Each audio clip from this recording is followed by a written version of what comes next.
'Twas the night before Christmas, when all through the house not a creature was stirring, not even a mouse.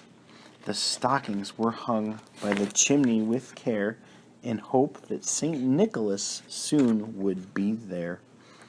The children were nestled all snug in their beds, while visions of sugar plums danced in their heads, and Mamma in her kerchief and I in my cap had just settled down for a long winter's nap.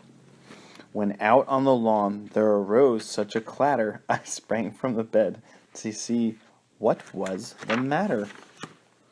Away to the window I flew like a flash, tore open the shutters and threw up the sash.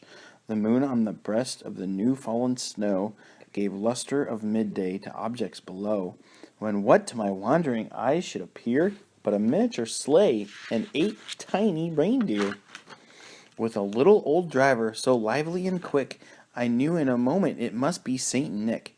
More rapid than eagles, his coursers they came, and he whistled and shouted and called them by name. Now Dasher, now Dancer, now Prancer and Vixen, on Comet, on Cupid, on Donner and Blitzen, to the top of the porch, to the top of the wall. Now dash away, dash away, dash away all. Dry leaves that before the wild hurricane fly, when they meet with an obstacle, mount to the sky. So up to the housetop the coursers they flew, with a sleigh full of toys, and St. Nicholas too. And then in a twinkling, and I heard on the roof the prancing and pawing of each little hoof. As I drew in my head and was turning around, down the chimney St. Nicholas came with a bound. He was dressed all in fur, from his head to his foot, and his clothes were all tarnished with ashes and soot. A bundle of toys he'd flung on his back, and he looked like a peddler just opening his pack. His eyes, how they twinkled, his dimples how merry, his cheeks were like roses, his nose like a cherry. His droll little mouth was drawn up like a bow, and the beard of his chin was as white as the snow. The stump of a pipe he held tight in his teeth, and the smoke it encircled his head like a wreath. He had a broad face and a little round belly that shook when he laughed like a bowl full of jelly.